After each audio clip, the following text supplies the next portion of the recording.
Bonjour, aujourd'hui on va faire des mélanges avec l'or de quinacridone, moi j'utilise celui de Daniel Smith, voilà, quinacridone gold, donc vous voyez je l'ai pas mal utilisé. Alors qu'est-ce que c'est? C'est un jaune qui est assez intense, c'est un jaune, on va dire que c'est presque un brun doré, ça peut être considéré comme, on peut s'en servir comme une couleur primaire. Euh, voilà. Donc il y a un historique sur cette couleur en fait parce que Daniel Smith avait utilisé un stock pendant 17 ans qu'il avait acheté à un fabricant et ensuite ils ont produit leur propre couleur quinacridone gold. Donc c'est une couleur qui est absolument magnifique, c'est pour ça que je vous la présente aujourd'hui sur ma chaîne. Donc voilà, on va tester cette couleur. Déjà je vous la montre pure comme ceci. Alors, elle a plusieurs avantages cette couleur. Donc déjà, hop, voilà, je vais la mettre à gauche, voilà, comme ça, comme ceci. Voilà. Donc cette couleur, elle a plusieurs avantages. C'est que déjà, elle est transparente. C'est une couleur qui est transparente. Vous voyez, c'est presque un brun. Hein. Et quand elle se dilue, on obtient donc un jaune, voilà, on obtient ce jaune magnifique. Ça fait partie des couleurs qui sont assez sensationnelles quand même. Donc voilà, moi je recommande bien entendu celui de Daniel Smith, mais ils en font dans d'autres marques. Je suis un grand partisan de Daniel Smith. Ce sont les couleurs que j'utilise majoritairement, même si j'utilise Winsor, j'ai un peu aussi utilisé Sennelier à l'époque. Voilà, hop. Donc là, je continue à le diluer. Et vous voyez, on arrive proche du papier. Donc ça, c'est très important de voir ça, parce que en fait, ça veut dire que on peut se permettre. Ça n'accroche pas complètement le papier. Vous voyez, on le récupère à la fin. On récupère le vrai blanc du papier. Donc c'est une couleur qui est transparente, qui est intense et qui n'est pas corrosive. Donc au top. On a les trois. On a tout ce qui fait une bonne couleur. Donc voilà. Donc voilà, l'or de quinacridone. Donc maintenant, on va effectuer des mélanges avec cette couleur. Elle est assez connue en mélange pour les verts. Donc c'est ce qu'on va voir tout de suite. Hein. Dans les verts, par exemple, donc jaune et bleu, hein, ça fait un vert. Donc on va par exemple prendre le bleu de cobalt. On va mélanger avec le bleu de cobalt. Donc je vais mettre ce bleu de cobalt ici. Comme ça, vous voyez la couleur. Voilà. Donc là, je mets juste la pastille. Hein, je ne dilue pas volontairement. Regardez bien ce tuto parce que puis mettez-moi un petit pouce et tout, ça fait plaisir. Regardez bien ce tuto parce qu'effectivement, c'est une couleur qui est importante. Hop, donc là, hop, voilà. Donc là, ça nous donne avec le bleu de cobalt un vert, ici, comme ça. Un vert avec des empreintes de jaune. Donc je vais la mettre là. Un vert un peu sourd. Voilà.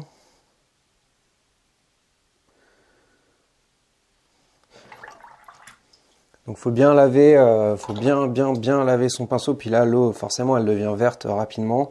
Donc on va le diluer, voilà, pour qu'on voit. Donc ça ressemble presque à un verre de vessie en fait, hein, avec ce mélange. Vous voyez, avec une belle granulation là, des reflets de rouge. Donc très beau vert, hors de quinacridone, très utile pour les paysages. Si vous n'avez pas beaucoup de verre disponible directement, donc ce sera très utile. Maintenant, donc on va prendre un autre bleu classique. Je pense au bleu outre-mer. Donc je suis en train de regarder bleu outre-mer. Bleu outre-mer. Voilà. Je vous montre un petit peu. Hein, je vais pas vous montrer tous les verts qu'on peut faire, hein, parce qu'après je vais vous montrer d'autres couleurs et ça durerait 2 heures. Mais voilà. En tout cas, déjà, ça vous fait une bonne initiation pour ceux qui n'ont aucune notion de comment mélanger ce pigment quinacridone. Donc, voilà. avec donc le bleu Outre-mer. Donc là, je vais remettre après, hein. J'ai oublié de la mettre, donc je la mettrai après. Donc là, on a un autre type de vert. Voilà.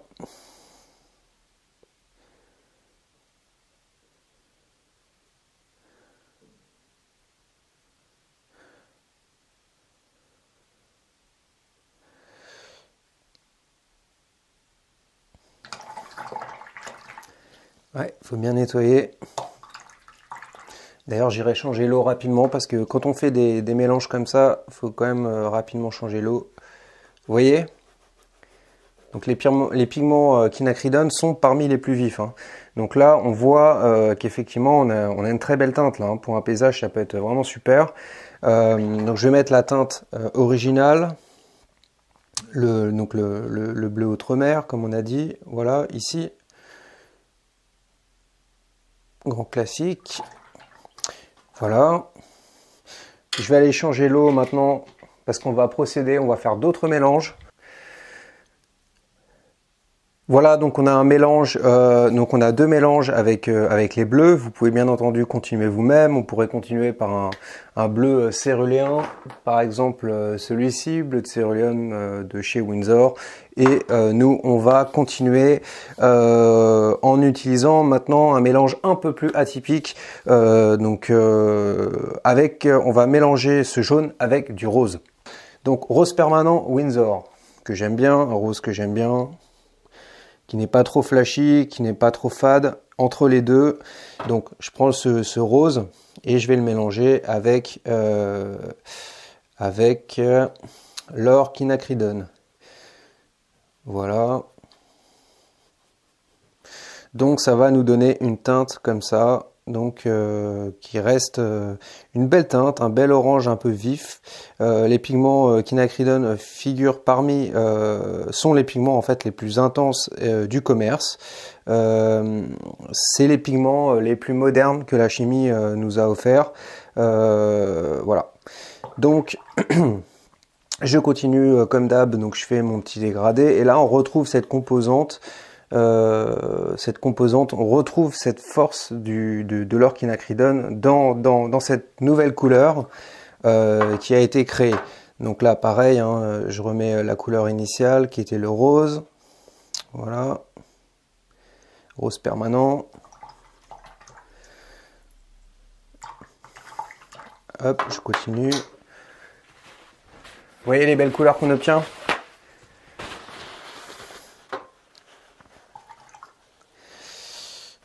Super. Alors, donc maintenant, on a testé avec un rose.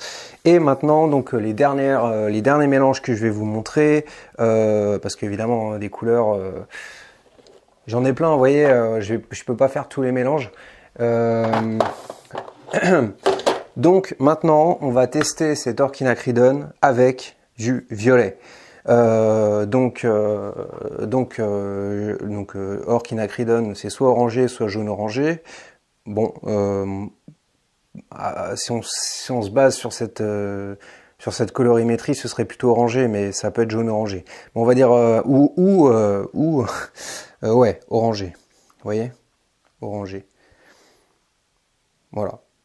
Ou rouge orangé, voire rouge orangé. Voilà, c'est un brun, voilà. Alors, un jaune, un brun, voilà. Alors, donc c'est parti. Donc, on va prendre la complémentaire. On va prendre la complémentaire du jaune, c'est-à-dire le violet. Donc là, j'en remets un petit peu parce que voilà, hop, je remets un petit peu de ce truc-là.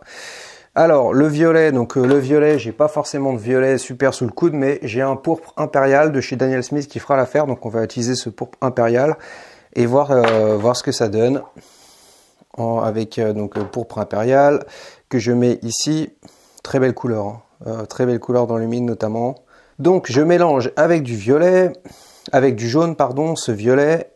Et là, oh magie, ça nous donne un espèce de brun. Donc je vais le mettre ici. Hop.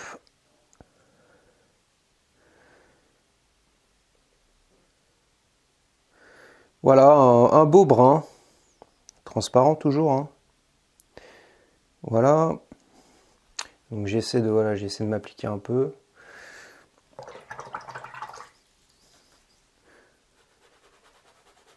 Et je le dilue. Gros avantage de cet ore de quinacridone, c'est qu'on peut retirer du pigment sur le papier.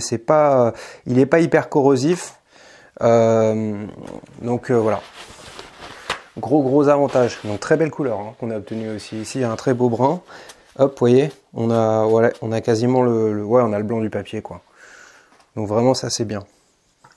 Alors maintenant, est-ce que j'ai pas un autre violet parce que j'ai pas le temps d'en fabriquer un maintenant? Est-ce que j'en ai pas un directement dans les tubes?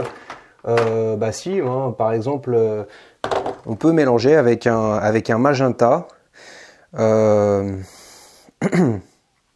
Magenta, c'est presque un violet.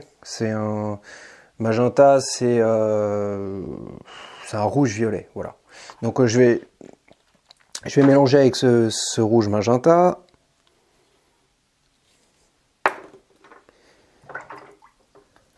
Hop, un peu de rouge magenta, j'en ai mis beaucoup trop d'ailleurs. Donc ensuite avec l'or de quinacridone. Voilà.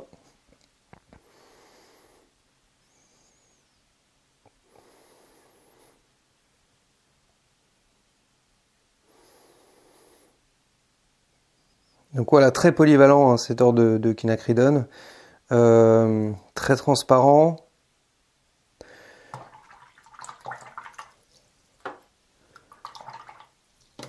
Utile aussi pour les glacis. Et là, quand on dilue, on retrouve hein, cette composante.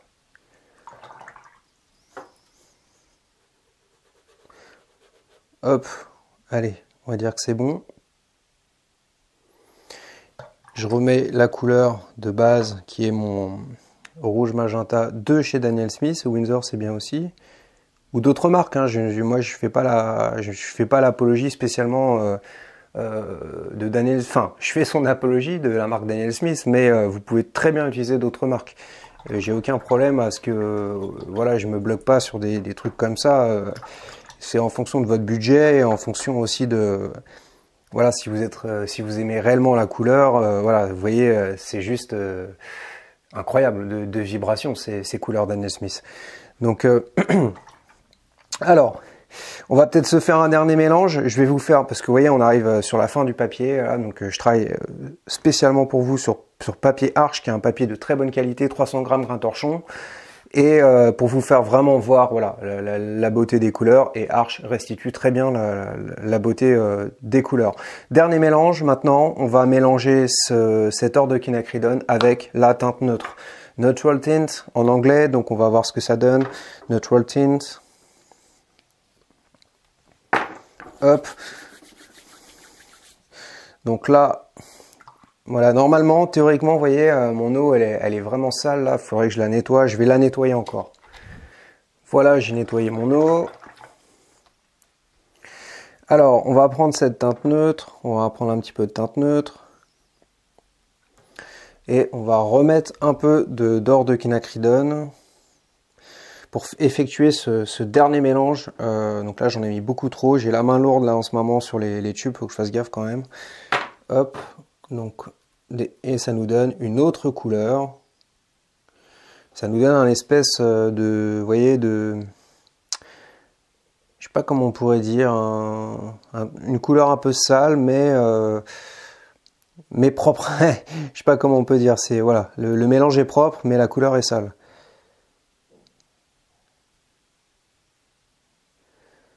Voilà, c'est un marron tout simplement, on a neutralisé cette couleur avec la teinte neutre. J'ai une vidéo sur la teinte neutre d'ailleurs au cas où, vous voyez. Mais ça peut être utile par exemple cette teinte pour des paysages. Par exemple vous pouvez faire, je sais pas comment on pourrait dire, vous pouvez varier la chromie des arbres avec par exemple deux teintes comme ça et une teinte comme ça vous fera une belle harmonie. Voilà. Donc là, je remets la couleur originale qui était la teinte neutre. Je la remets ici. Hop. Et voilà, voilà, voilà. Voilà pour ce tutoriel sur les mélanges avec l'or quinacridone. J'espère sincèrement que ça vous a plu, que ça vous sera très utile, et je le pense. En toute honnêteté, c'est une couleur qui, à mon sens, est indispensable dans les jaunes. Voilà, par ses qualités, transparence, transparence pour les glacis, donc de par la transparence, pour les mélanges, enfin voilà, plein de qualités, des mélanges très propres, des teintes qui sont propres. Voilà, je pense qu'il y a rien à dire. Faites-en bonne utilisation. N'hésitez pas surtout à vous abonner à la chaîne, ça fait plaisir quand même. Voilà, du soutien et tout. Je fais des vidéos qui sont, j'espère, vraiment de bonne qualité. Et je vous dis à bientôt, à une prochaine fois.